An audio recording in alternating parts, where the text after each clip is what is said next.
प्यारे विद्यार्थियों, यह video class 11th English paper के लिए बहुत ही महत्वपूर्ण है। इस वीडियो को पेपर के पहले अवश्य देख लेना, आपको बहुत हेल्प मिलेगी।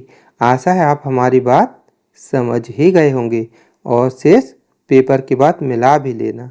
हम आंसर सहित बता रहे हैं ताकि आपको ढूंढने में दिक्कत ना हो, और सब्सक्राइब कर लीजिएगा ताकि आगे भी आपको इसी प्रकार के वीडियो सभी विषय के मिलते रहें। चलिए देखते हैं सबसे पहले सेक्शन ए, रीडिंग सेक्शन। यहाँ पर देखिए पैसेज आती है, तो हम यहाँ पर जो पैसेज आपको बता रहे हैं इसको स्क्रीन पे हमने लगा भी दिए हैं, आप थोड़ी सा पढ़ लीजिएगा, है ना। एकेडमिक के ऊपर है ये पूरी पैसेज, तो यहाँ पूरी पैसेज आप देखिएगा, ये पूरी हमने स्क्रीन पे लगा दी है, ठीक है। और अब चलिए इसके क्वेश्चन आंसर देखते हैं। What is an essential parts of human development, तो इसका आंसर आएगा सी, एकेडमिक्स। तो यहाँ पर प्यारे विद्यार्थी, यदि एक एक प्रश्न पढ़ूंगा तो एक ही वीडियो में पूरा पेपर बताना असंभव होगा ना, इसलिए मैं आपको हल सहित आंसर दिखा रहा हूँ। आप पढ़ लीजिएगा रोक करके वीडियो। ये पहला क्वेश्चन हो गया इसका मतलब ऑब्जेक्टिव, फिर इसका इसी में रीडिंग सेक्शन में दूसरा मतलब ये जो क्वेश्चन है पैसेज का, यहाँ पर ये सेकंड क्वेश्चन आपको दिखाई दे रहा है, इसका आंसर डी है। थर्ड यहाँ पर देखिएगा, थर्ड का आंसर यहाँ पर करेक्ट आंसर हमने अलग से सो आउट कर दिया है, इसका डी है। फिर चौथे नंबर का यहाँ पर देखना है आपको, ये आंसर चौथे नंबर का, इसका आंसर आएगा बी, ठीक है। फिर यहाँ पाँचवें नंबर में ये आ रहा है ए नंबर का, ठीक है, ए आ रहा है इसका। फिर यहाँ छठवें नंबर का देखिएगा, छठवा क्वेश्चन मतलब इसका ऑब्जेक्टिव, इसका आंसर करेक्ट आंसर डी है, ठीक है ना।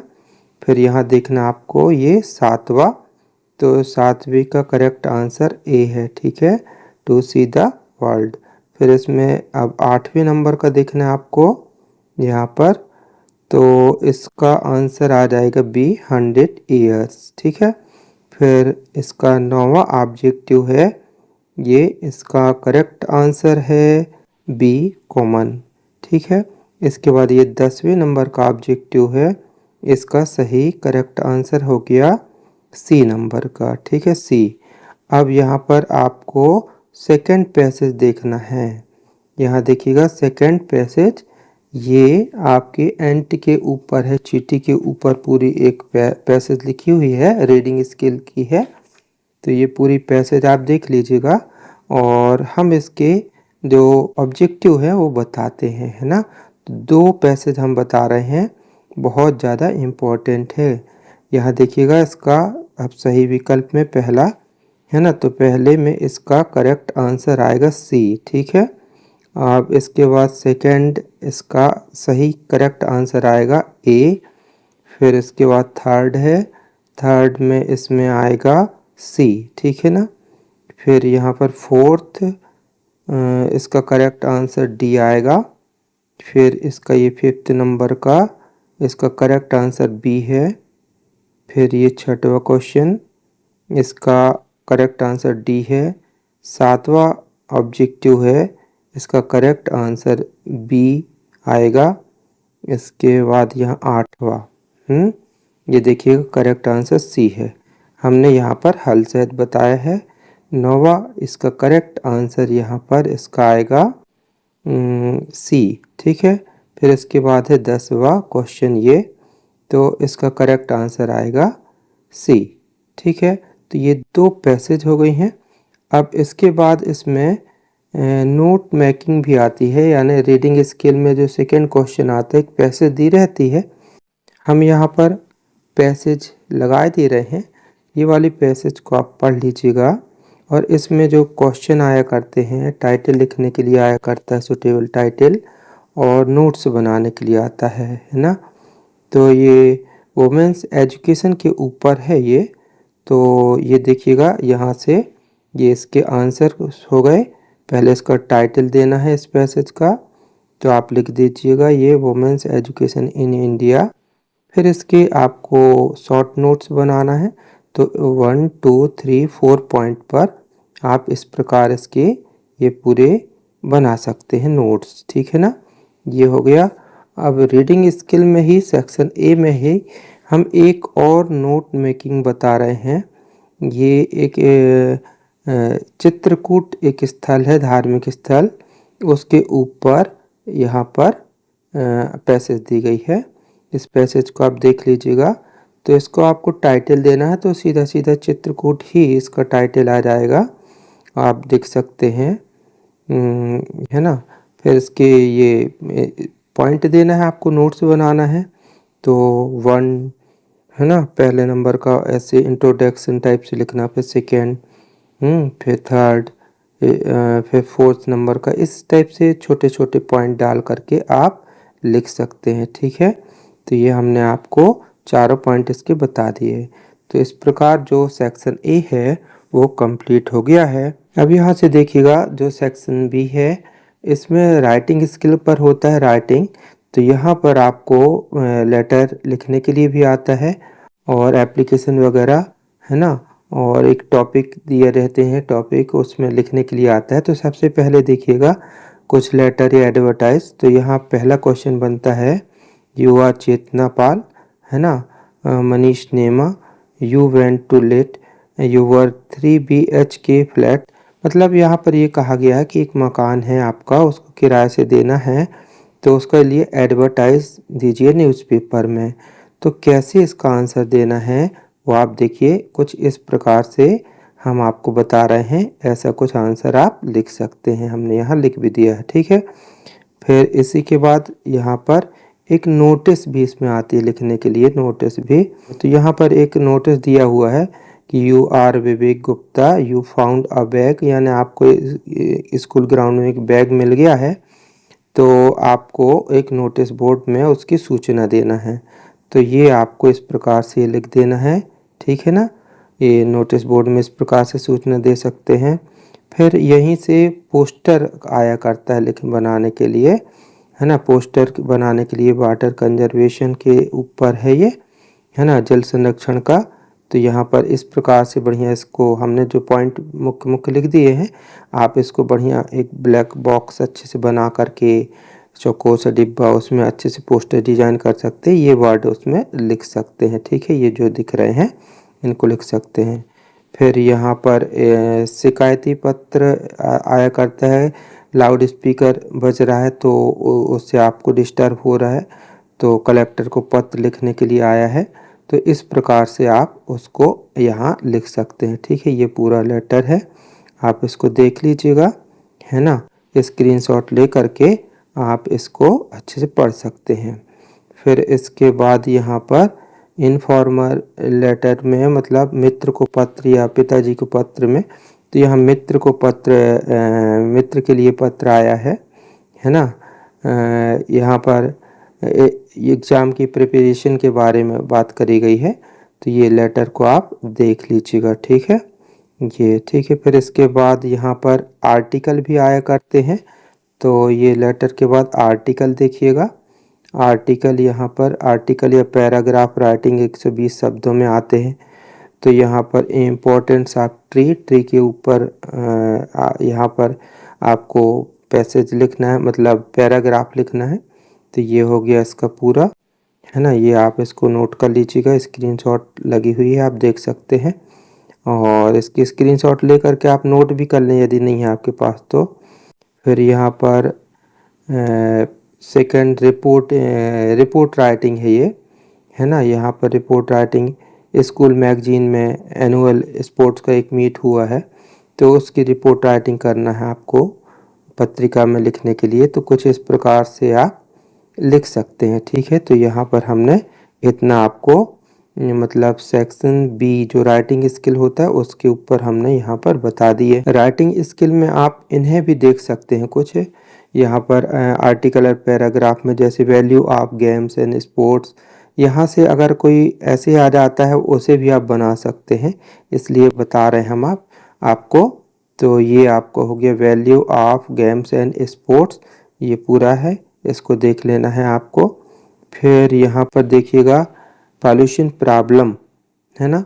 यहाँ एक निबंध या ऐसे जो कहते हैं वो भी आ सकता है, और पैराग्राफ टाइप में भी आ सकता है। तो हमने ये दोनों में काम में आ जाएगा, हम आपको बता रहे हैं। ठीक है, ये आप देख सकते हैं पूरा पैराग्राफ। और इसके बाद यहाँ पर इसमें देखिएगा इम्पोर्टेंस ऑफ इंग्लिश, है ना, इंग्लिश का महत्व। तो इसको भी आप पढ़ सकते हैं, ये भी इम्पोर्टेंट है। ठीक है, फिर इसके बाद आप देखना है यहाँ पर harmful effect of junk food, इसको भी आप पढ़ लीजिएगा। फिर इसके बाद आपको ये देखना है, ये हो गया पूरा, आप वीडियो को रोक करके पढ़ लीजिएगा। फिर 5वां है इसमें इम्पोर्टेंस ऑफ मॉडर्न टेक्नोलॉजी, इसको आप देखना है, आप पढ़ लीजिएगा। यहाँ पर स्क्रीनशॉट ले सकते हैं। ठीक है, वीडियो को रोक करके ये पूरा आप देख सकते हैं। यहाँ तक हो गया। फिर रिपोर्ट राइटिंग में न्यूज़पेपर में रोड एक्सीडेंट के लिए भी आया था कुछ साल में, कुछ सेटों में हमने देखा है, वो उसको आप तैयार कर सकते हैं। रिपोर्ट राइटिंग में एक्सीडेंट हुआ, रोड एक्सीडेंट के ऊपर, तो कुछ इस प्रकार से लिखना होता है। ठीक है, अब देखिएगा सेक्शन सी, ये ग्रामर खंड होता है, ग्रामर पार्ट होता है। इसमें फिल इन द ब्लैंक्स आया करते हैं। तो चलिए हम बताते जा रहे हैं आपको, अब जल्दी जल्दी देख लीजिएगा। यहाँ पर पहला लिखा हुआ यस्टरडे आई सॉ तो इसमें क्या आएगा, खाली स्थान में एक्सीडेंट जो लिखा हुआ है, तो करेक्ट आंसर एन आएगा, क्योंकि एक्सीडेंट की जो स्वर जो हुआ ए से स्वर हुआ ना, उच्चारण आ से, तो इसलिए एन आएगा इसमें। ठीक है, अब ये सेकंड है। अब एक एक पढ़ूंगा तो वीडियो बहुत लंबा हो जाएगा, आप समझ गए। सेकंड का आंसर में आएगा, क्योंकि यहाँ पर एक प्रकार से आशीर्वाद की इच्छा प्रकट की जा रही है ना, तो में आएगा। क्षमता प्रकट की जाती होती तो कैन आता। तो इस प्रकार से यहाँ पर ये थर्ड हो गया। थर्ड में आएगा करेक्ट आंसर सी। ठीक है, फोर्थ में, ये फोर्थ है, इसमें आएगा करेक्ट आंसर बी अदरवाइज। फिर इसमें फिफ्थ है, इसमें आ जाएगा सी आ जाएगा। ठीक है, इसके बाद चौथे नंबर का, इसमें करेक्ट आंसर आइदर आएगा ए। ठीक है, section C fill in the blanks में इन्हें भी आपको देख लेना है ना। तो मानसी एच, तो यहाँ खाली स्थान में एन आएगा, क्योंकि ऑनेस्ट में एच साइलेंट है ना, तो इसलिए ऐसा हुआ। कारण भी हमने तो लिख दिए हैं, जिससे आपको समझने में आसानी जाएगी। सेकंड का बी आएगा, ठीक है ना। सम, इसमें आएगा सम। और थर्ड में इंग्लिश एज, तो यहाँ पर सेकंड आंसर मतलब बी आएगा इसका, है ना।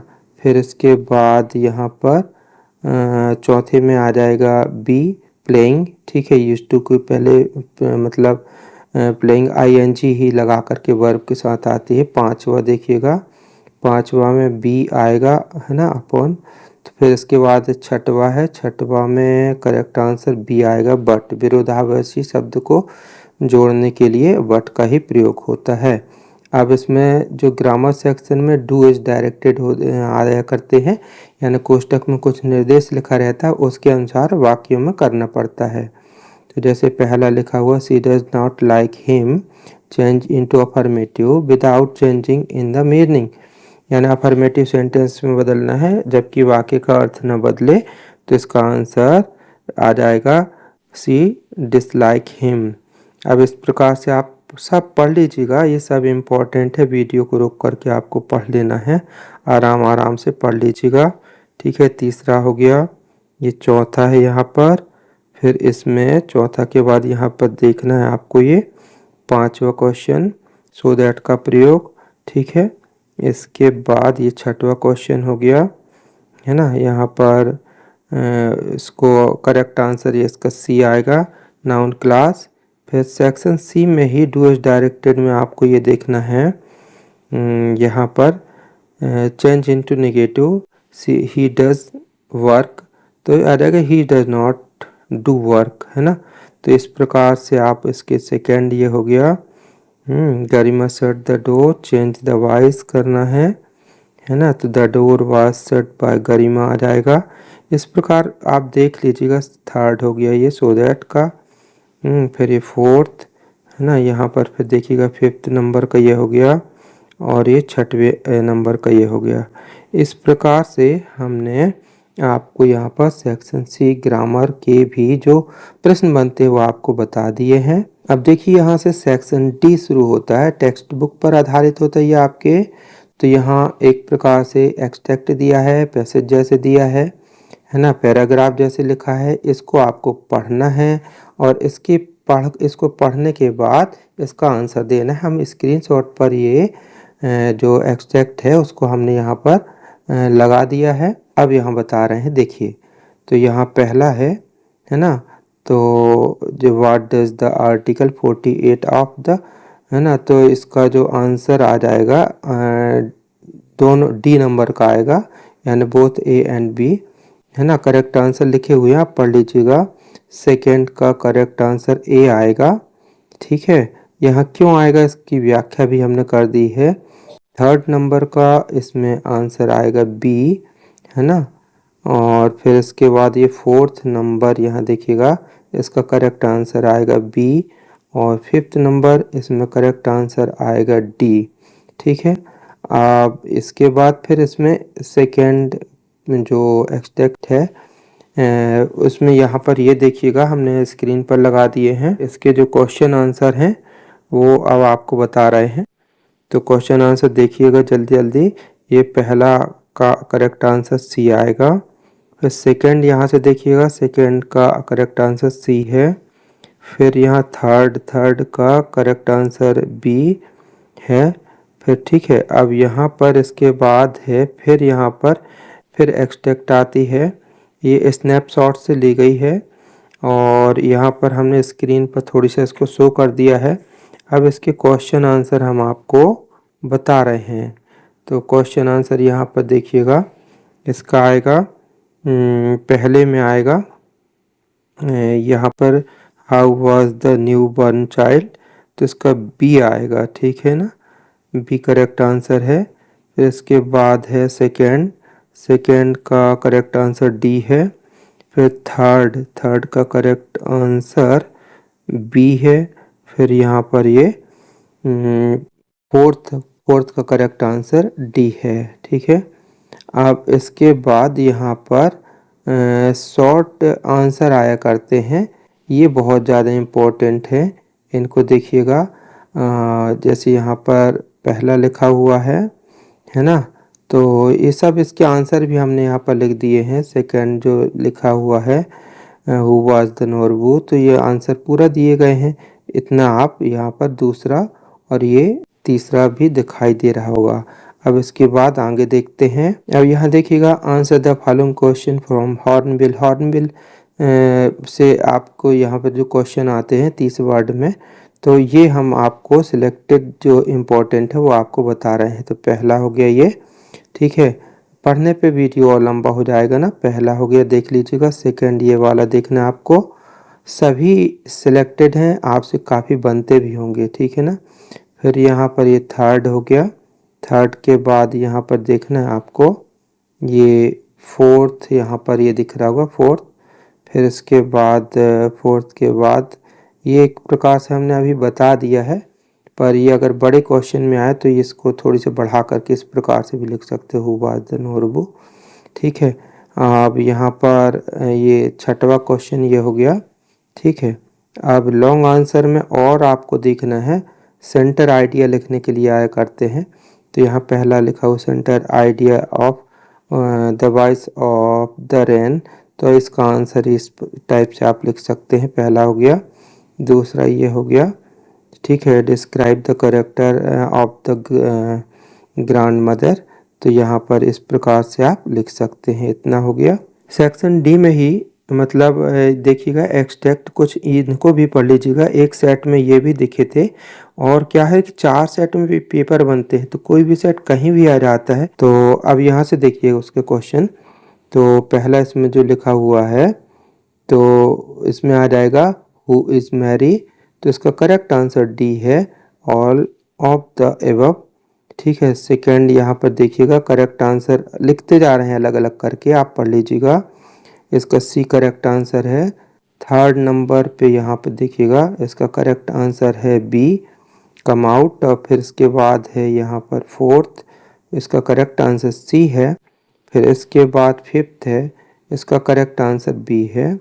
ठीक है, आप हॉर्नबिल से ही कुछ और क्वेश्चन आंसर देखिएगा, है ना। तो यहाँ पर ये जो बता रहे हैं कि हमने अभी कहा कि कई सेट में पेपर बनते हैं, तो हमने सभी का निचोड़ निकाल करके आपको बता रहे हैं, क्योंकि कोई भी सेट आ सकता है आपको, तो रिस्क नहीं लेने का ना, इसलिए हम आपके लिए सभी सेट का एक प्रकार से संग्रह लेकर के बता रहे हैं। तो प्लीज़ वीडियो को शेयर कीजिएगा अपने दोस्तों तक, ताकि हमारा यह प्रयास सभी की हेल्प कर सके, आप सफल हों। देखिएगा, तो यहाँ क्वेश्चन आंसर हॉर्नबिल से है पहला। ठीक है, फिर इसके बाद यहाँ पर ये दूसरा। ठीक है, दूसरा के बाद ये तीसरा क्वेश्चन हो गया।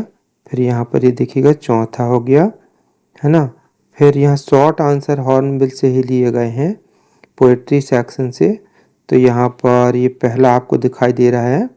ठीक है, पहला हो गया। फिर इसके बाद ये सेकंड क्वेश्चन हो गया, है ना। फिर यहाँ पर सेकंड क्वेश्चन देख लीजिएगा, थर्ड है ये, है ना। फिर यहाँ पर थर्ड के बाद फिर यहाँ पर ये स्नैपशॉट से देखिएगा, स्नैपशॉट से। तो यहाँ पर पहला क्वेश्चन ये हो गया। ठीक है, दूसरा यहाँ पर ये देखना है, और तीसरा क्वेश्चन ये है। ठीक है, अब यहाँ पर देखना है आपको लॉन्ग आंसर में। ठीक है, लॉन्ग आंसर में यहाँ पर ये जो क्वेश्चन लिखा हुआ है 14वें नंबर का, ये आप पढ़ लीजिएगा। थोड़ी बड़े होते हैं तो इसलिए आपको पूरा पढ़ना पड़ेगा। ठीक है, फिर इसके बाद ये 15वां क्वेश्चन हो गया। तो प्यारे विद्यार्थियों, इस प्रकार हमने सभी क्वेश्चन तो आपको इम्पोर्टेंट बता दिए हैं। अब यदि कुछ और राइटिंग सेक्शन में तैयारी करना चाहें, क्योंकि कुछ भी इसमें आता रहता है, तो इन्हें भी आप एक नज़र देख सकते हैं। जैसे ग्लोबल वार्मिंग के ऊपर है ये, है ना, ग्लोबल वार्मिंग। ठीक है, इसको आप देख सकते हैं। ये पूरी पैसेज हम जो पैराग्राफ आता है लिखने के लिए, इस प्रकार से लिख सकते हैं। फिर इसके बाद impact of internet in our daily life, तो यहाँ पर इसको भी आप तैयार कर सकते हैं, है ना। यहाँ पर ये पैराग्राफ आर्टिकल लिखने के लिए आ जाता है, तो इस टाइप से आप लिख सकते हैं, इसको देख सकते हैं। और ये बेनिफिट ऑफ मॉडर्न टेक्नोलॉजी, इसको आप देख सकते हैं, है ना। तो प्यारे विद्यार्थियों, यदि आप इतना पढ़ लिए हैं और देख लिए हैं, तो आपका पेपर बहुत अच्छा जाएगा, ऐसी पूरी आशा है। कमेंट कीजिएगा आपके मन में, और जो भी शंका, जो भी प्रश्न हो, हम आपके हर प्रश्न का उत्तर देने की कोशिश करते हैं। प्लीज़ आपके सपोर्ट की आवश्यकता है। सब्सक्राइब कीजिएगा, वीडियो को शेयर कीजिएगा, लाइक कीजिएगा। आप सफल हों, यही कामना रखते हैं। थैंक यू, बाय, जय हिंद।